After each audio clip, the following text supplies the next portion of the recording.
são relacionados às questões de comunicação, às questões de não saber trabalhar em equipe. Então, isso precisava ser melhorado nos currículos médicos. Então, nessa última década, principalmente, isso tem sido muito destacado, e a velocidade da aprendizagem, a gente sabe também, a memória de médio e longo prazo, ela é muito maior usando a simulação. E ela acaba sendo um contrato de ficção que a gente faz com o aluno, né? Pode parecer, não é para ficar artificial, o aluno tem que entender o propósito, o professor também, e fazer esse contrato de ficção o melhor possível para não ficar algo ali bastante artificial. E a gente consegue, dentro do contexto da simulação, trabalhar com todas essas questões, aí, melhorar o padrão de erro, de treinamento, de cuidados. O aluno pode treinar várias vezes até estar competente naquele procedimento, né? Trabalhar habilidade de comunicação, gestão de erro, a parte ética, a segurança do paciente, a autonomia. Então, o uso racional de recursos. Então, tudo isso a gente consegue trabalhar. E quando a gente vai desenhar uma atividade simulada, veja que a fase de preparo ela é muito maior do que o desenvolvimento, né? A gente fala, quando vai começar um cenário simulado, a gente faz um briefing para explicar o que vai ser. Aí tem o desenvolvimento, a atuação, e depois tem o debriefing, que é uma discussão, né, dos aspectos tanto emocionais quanto técnicos de quem foi submetido a essa simulação. Então, nós temos uma série de questões técnicas para a gente trabalhar dentro disso, e aí está a noção de tempo que a gente tem para isso. Então, a simulação clínica, ela precisa colocar o ambiente realista, um cenário fidedigno, os objetivos de aprendizagem bem definidos, né, e uma lista de verificação. Então, a gente trabalha sempre com checklist, um instrumento padronizado de avaliação ao final, e permite também a gente avaliar o trabalho em equipe, e equipe multi e interdisciplinar. Isso não serve só para o currículo de medicina, serve da enfermagem, e agora nós estamos tendo uma grande oportunidade com o PET, né, da CGET, do Ministério da Saúde Interprofissional, e vem aí muito financiamento da Organização Pan-Americana de Saúde para projetos interprofissionais. Então, é uma questão importante. Quanto aos tipos de técnica, né, nós temos as simulações cênicas, né, precisamos treinar pacientes simulados, então é o que a gente faz no Revalida. Nós temos a simulação robótica de baixa fidelidade, ou você pode ser por partes, né, um braço, a média fidelidade, a alta fidelidade, e nós temos a simulação híbrida, que a gente pode começar ou com um paciente simulado e entrar com um robô, um braço, né? Você coloca um braço num paciente aí para tirar sangue, então você consegue fazer uma série de cenários onde você começa com o paciente simulado e você depois, na hora que tiver algum procedimento, você troca o cenário para um paciente, para um robô. Então, nós temos aí uma série de modelos, vou passar rapidamente, né? Nós temos na simulação cênica, então a gente trabalha com os próprios alunos, normalmente, e na simulação por partes, nós temos no mercado uma série de modelos, né, de simuladores que a gente pode adquirir, dependendo do qual é o tipo de competência que você quer treinar, né? Então, há uma gama muito grande de opções, né? E com muitas vantagens, como eu disse, geralmente com simulação por partes, de baixa fidelidade, a gente trabalha habilidades, né? Não propriamente cenários simulados, né? Então, a gente usa muito os procedimentos operacionais padrão. Na média fidelidade, já são manequins que têm algo de tecnologia associado, né? Principalmente alguns softwares aí, para ver se a compressão cardíaca está sendo adequada, a técnica está adequada. Então, a gente tem um rol maior aí de indicadores de treinamento. Então, a gente consegue fazer isso para diversas áreas da medicina, né, que a gente tem como treinar um material de média fidelidade, principalmente a parte de reanimação cardiopulmonar, também com muitas vantagens aí, e alguns inconvenientes, então, que a gente precisa, dentro do contrato de ficção que eu falei, deixar bem estabelecido. E as salas de simulação de alta fidelidade, né, como eu disse, não são as únicas, não é para ser exclusiva, a gente já usa manequins caros, né, de um valor muito alto, né, e que você tem aí, principalmente, um controle de sinais vitais muito grande, mas nós precisamos de um ambiente bem preparado, com um backstage, né, geralmente tem um técnico, os professores têm que ter uma capacitação maior na montagem disso, né, E esses manequins, eles dilatam pupila, eles podem tossir, falar, né? E você consegue ter um controle muito grande aí do que você está treinando. Então, há uma série de marcas e modelos, e geralmente tem um design de cenários, que geralmente a gente trabalha o próprio professor, um técnico, montando esses cenários de melhora ou piora. Então, nós precisamos, né, de uma série de aparelhos, de conhecimentos específicos para isso, que a gente consegue controlar o cenário aí. Então, essa simulação de alta fidelidade também com muitas vantagens e também inconvenientes, porque ele, principalmente na comunicação, ele não substitui a comunicação com o paciente simulado, né? Isso é uma grande dificuldade. Temos também outros tipos de simuladores para procedimentos minimamente invasivos, que a gente trabalha muito em cirurgia, né, em técnica cirúrgica, aqui para procedimentos vasculares, né, para a gente fazer arteriografias, simulações, e também com a realidade virtual, que a gente pode trabalhar, que na graduação a gente não usa muito hoje, nós não temos utilizado bastante. Então, muito importante que a gente tenha todo um desenho, uma condução do cenário, isso tem que ter ligado aqui o objetivo de aprendizagem que a gente quer colocar. É interessante que esse estudo aqui da Associação Americana, né, de Medicina, ele mostra aqui os vários tipos de simulação que a gente pode usar para ensino, né, educação, para avaliação ou para pesquisa. E vocês estão vendo aí as várias competências, né, liderança, tomada de decisão, conhecimento médico, e vocês vejam que há uma variação, tanto aqui no ensino de graduação, quanto dentro do hospital de ensino. Então, a gente trabalha competências diferentes de acordo com aquilo dos nossos objetivos, quanto também na avaliação, quais são as áreas que são mais avaliadas, né? Então, no nosso exame de residência, por exemplo, a gente trabalha muito, em cenários multidisciplinares que a gente pode criar, e também em cenários interdisciplinares. Então, hoje, há uma possibilidade muito grande de a gente trabalhar cenários diferentes. E, como eu disse, utilizar tanto para ensino, né, fazendo o debriefing, principalmente. Nós temos vários guias na literatura que a gente pode ter uma noção de como se está trabalhando lá fora, e tanto com feedback para o paciente, né, para o nosso aluno ou para o nosso residente, variando o tipo de feedback de acordo com o que nós estamos treinando e o perfil também do instrutor que está ali. O feed forward, que é geralmente uma orientação futura, ou dar um toque, olha aí como é que você está fazendo, por quê, quais são os passos, né, trabalhando aí o presente, a positividade, o futuro. Então, hoje, há uma série de artigos discutindo essas questões. E o debriefing, que é o que a gente mais utiliza, né, onde tem a orientação do facilitador, tem foco nos objetivos de aprendizagem.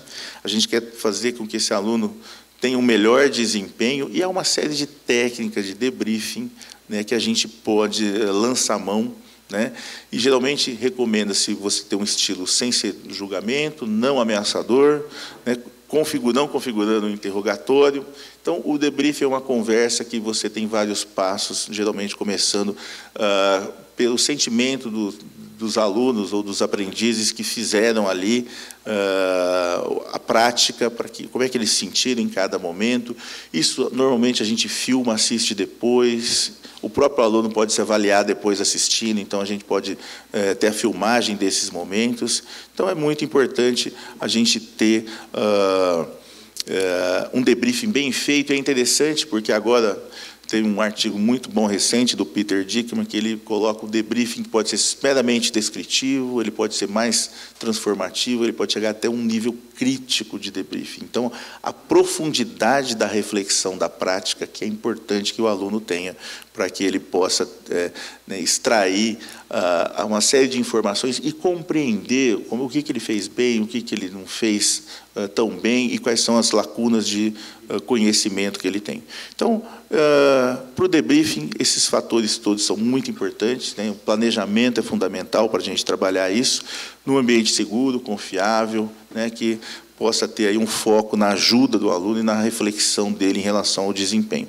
E na pirâmide de Miller, a gente sabe que o nosso aluno, ele precisa demonstrar, né, no ambiente simulado, para que depois, no ambiente real, ele faça e a gente observe isso.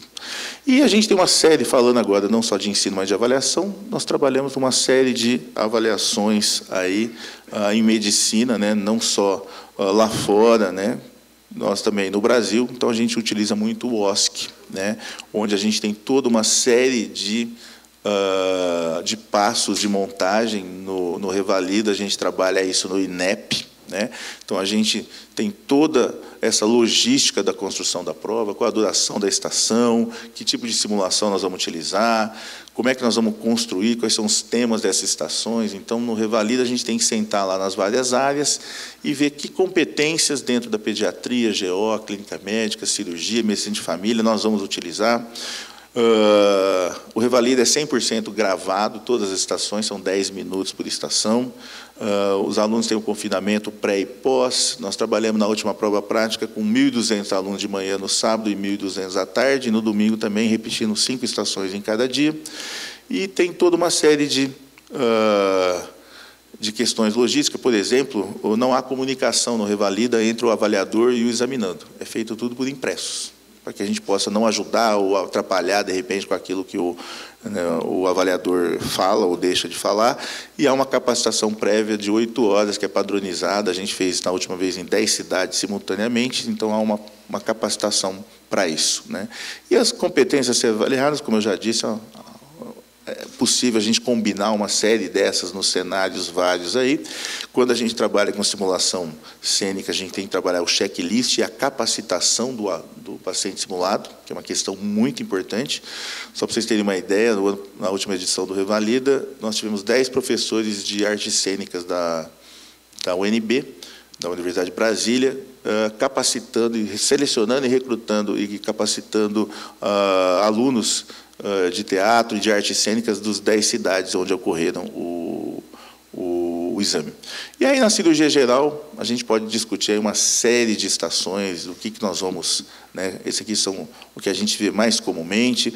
Hoje tem exame cursinho para isso, né? Tanto o MED-curso, nós temos aí o MED-CEL, tem curso próprio para o Revalida, que eles ficam vendo as estações que a gente produz aí, todas as áreas, para treinar os candidatos à prova, aqui pediatria, né, GO, ginecologia e obstetrícia, saúde coletiva. Então, a criatividade aí dos professores que trabalham é muito grande nisso, e nós temos toda uma questão operacional de quantas salas a gente trabalha, qual o tempo, pré e pós-prova, né?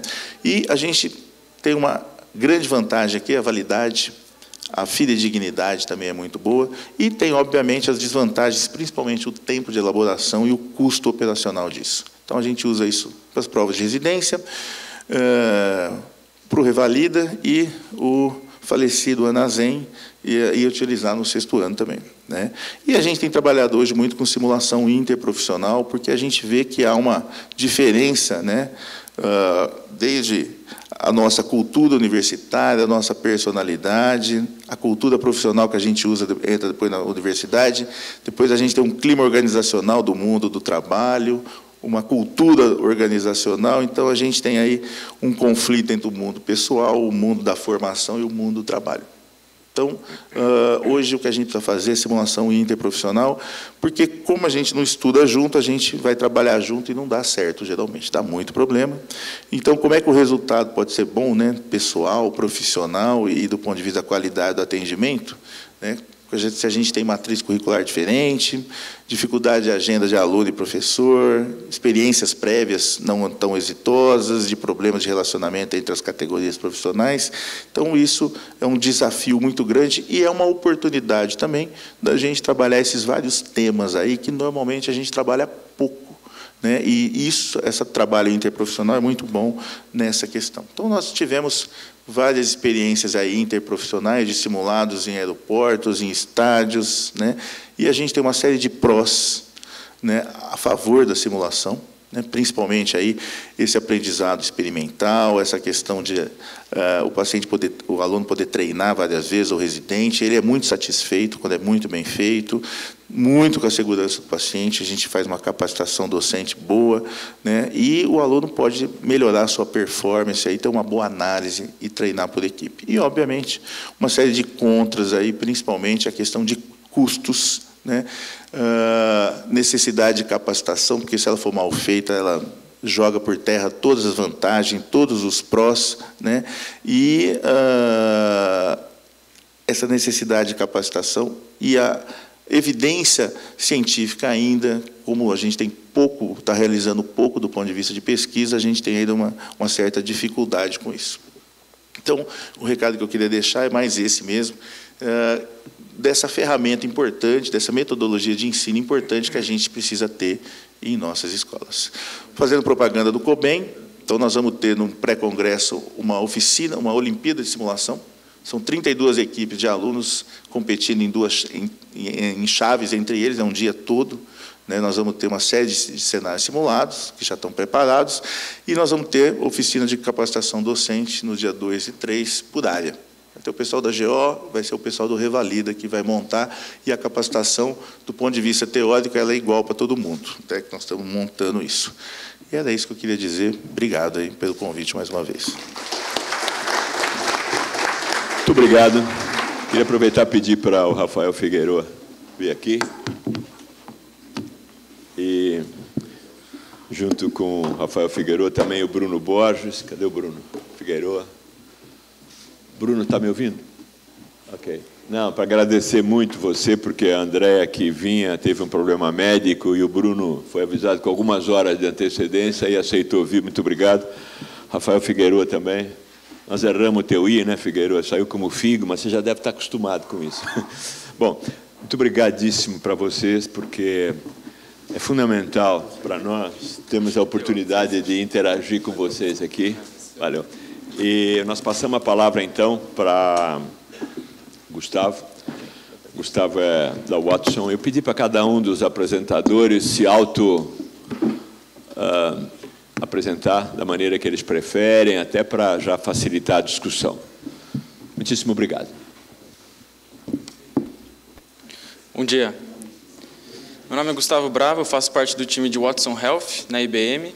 Watson Health, para quem não sabe, é a unidade de negócio que a IBM criou há mais ou menos 3 anos atrás, que é focada em desenvolver soluções para a área da medicina, que utilizam inteligência artificial, tecnologia cognitiva, e busca resolver alguns problemas que a gente denomina como urgentes na medicina. Tá? Então, o meu objetivo aqui hoje é contar um pouco para vocês, primeiro, de onde surgiu, por que a IBM decidiu investir em medicina, já que é uma empresa que, historicamente, investe na indústria financeira, telecomunicações, varejo, o que é, de fato, essa tecnologia, como ela funciona.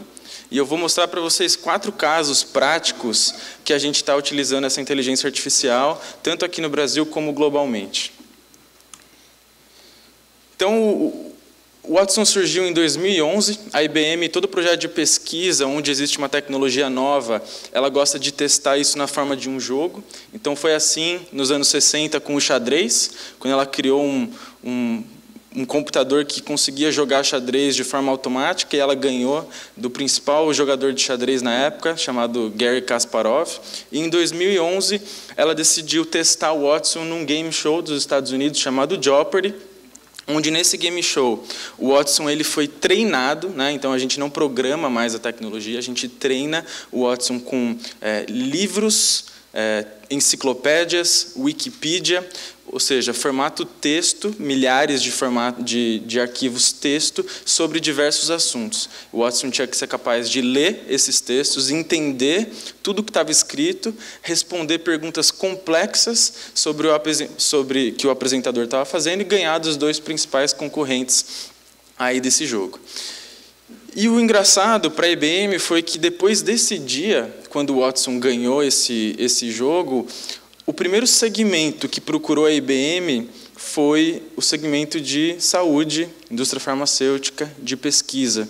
E a analogia que eles fizeram foi o seguinte: bom, se existe uma tecnologia que consegue ler enciclopédias, textos, toda a Wikipedia em formato texto e responder perguntas complexas em um jogo, talvez essa tecnologia possa ser boa e madura para conseguir ler livros médicos, artigos científicos, pesquisas clínicas e a responder perguntas complexas da classe médica, da indústria farmacêutica, dos pesquisadores e da medicina de forma geral. Então, foi essa analogia que eles fizeram e, desde 2011, a IBM resolveu investir nesse mercado de saúde.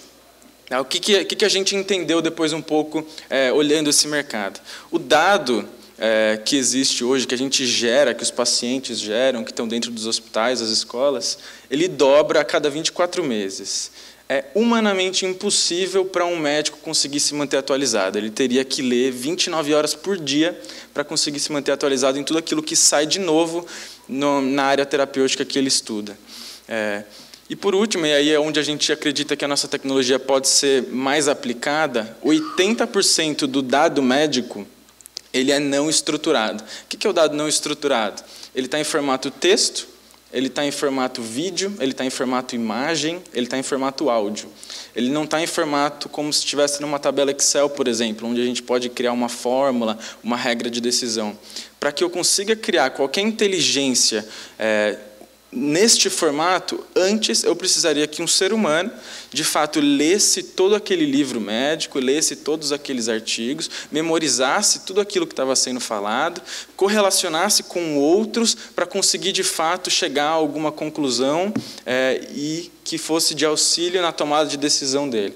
Então, quando a gente fala que utiliza uma tecnologia como o Watson, a gente está falando de uma tecnologia que lida principalmente com aquele dado que está em formato texto, formato imagem, formato vídeo. Tá? Então, o que a gente resolveu fazer? Nesse caso, a gente resolveu ensinar o Watson a ler um texto médico. Como é que a gente fez isso de forma bem simples para vocês entenderem? Primeiro, a gente precisa ensinar para ele vocabulário específico. Ele precisa pegar um texto como esse e entender o que são sintomas, o que são doenças, o que são medicamentos. Precisa entender vocabulário médico específico. E, por último, talvez o mais importante, e aqui que a gente se diferencia de outras tecnologias que usam somente palavras-chave, é que ele precisa entender contexto. Ele precisa entender o que é um sujeito, o que é um verbo, o que é um adjetivo, o que são modificadores. Tá? Então, se está escrito num artigo que o paciente não reportou dor, reportou ausência de dor, ele não pode simplesmente pegar a palavra dor, como muitos sistemas de busca fazem, e trazer a informação para o médico que o paciente tem dor. Se está escrito no artigo que o paciente tem histórico familiar de diabetes, ele tem que entender que significa que alguém da família daquele paciente tem diabetes, não necessariamente aquele paciente tem. Então, para que eu entenda de fato linguagem natural, foi preciso criar uma tecnologia, tá, que é muito robusta para que conseguisse entender contexto, abreviação, vocabulário específico, às vezes metáforas, às vezes em português a gente tem 3 negativas, mas quer dizer uma abreviação. Então, isso aqui é muito além do que um sistema tradicional de busca. Tá? E, de fato, como é que a tecnologia aprende? Aqui a gente gosta de chamar de aprendizagem de máquina. E eu acredito que seja da mesma forma que o médico aprende, de certa forma. E quando a gente chama de tecnologia cognitiva, nada mais é do que uma tecnologia que busca emular as capacidades cognitivas do ser humano. Então, o que faz o médico um bom médico? O primeiro passo é a leitura. É o médico que estudou muito, durante anos, para conseguir aquele conhecimento, aquele médico que se mantém atualizado na educação contínua dele. Da mesma forma, a gente fez com o Watson. Ensinou ele a ler livros médicos, artigos científicos, etc. E depois a gente deu para ele milhares de artigos, milhões de livros, etc. E a gente continua mantendo ele atualizado com tudo que sai de novo na literatura. E, por outro lado, o que faz um médico um bom médico? A experiência. Então, aquele médico que está na prática há muitos anos, ele é mais experiente que um residente. Por quê? Porque ele viu mais casos, ele se deparou com mais situações e aquilo fez ele crescer como profissional. Da mesma forma, isso acontece com o Watson. Então, a gente sempre se parceriza, a IBM ela se coloca como uma instituição que foca na tecnologia. A gente não quer ser e não vai ser nunca uma instituição de saúde. Todas as tecnologias que a gente criou foi em parceria com uma instituição especialista naquele tema que a gente estava buscando treinar o Watson. Então, a gente se parceriza com instituições, aqui com hospitais, com academia, com indústria farmacêutica, e esses especialistas interagem com o Watson, seja na forma de dar para ele milhares de casos históricos para que ele possa buscar padrões, seja na forma de feedback, falando que ele acertou, que ele errou, que ele acertou, que ele errou, e assim ele vai ganhando maturidade e vai aprendendo conforme essa interação. Tá? Antes da gente entrar nos casos práticos, eu gostaria só de falar que eu vejo a inteligência artificial, a computação cognitiva, como algo que vai ajudar o médico, que vai suportar o médico na tomada de decisão. Eu creio que a tecnologia ela vem para realizar processos que são humanamente impossíveis de se fazer, como mesmo citei agora, na leitura de milhões de artigos científicos em segundos e trazer essas informações de forma prática, mas, ao mesmo tempo, eu acredito que existem nuances da interação médico-paciente que jamais vão ser substituídas. Então, eu acredito muito na parceria, de trazer o melhor dos dois mundos e que isso, de fato, se traduza na melhoria do cuidado, na segurança do paciente e em outras coisas. Então, entrando agora de forma prática, eu vou falar de 4 soluções. A primeira é uma solução que a gente denomina de Watson for Oncology. Essa solução foi treinada pelo Memorial Sloan Kettering Cancer Center, que é um dos principais institutos de câncer do mundo. E a gente treinou essa solução que funciona da seguinte forma. Tá? O médico senta com o paciente no consultório e ele começa a fazer perguntas sobre aquele paciente, buscando informações clínicas, laboratoriais, exames de imagem, etc. Uma vez que ele consegue todas as informações daquele paciente, ele busca, através de protocolos e de milhares de casos que ele foi treinado com expertise, possíveis tratamentos, quais são os possíveis tratamentos personalizados para aquele paciente. E depois ele mostra para o médico qual é o racional que ele utilizou para chegar naquelas conclusões e qual é a literatura, qual é a evidência que está embasando o porquê daquele tratamento. Isso sempre através de informações clínicas, de pesquisas, de